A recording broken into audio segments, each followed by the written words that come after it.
A tickle in your throat sets off a chain reaction in your body. A cough is born.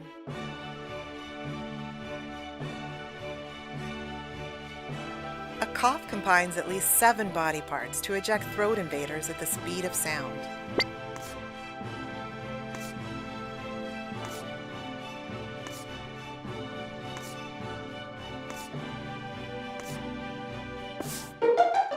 Here's what's happening. The windpipe opens wide to allow extra air in. The lungs compress that extra air. The epiglottis slams shut, increasing air pressure. The chest, abdominal, and diaphragm muscles contract simultaneously, pushing the compressed air back out. Air speeding past the vocal cords creates a barking sound.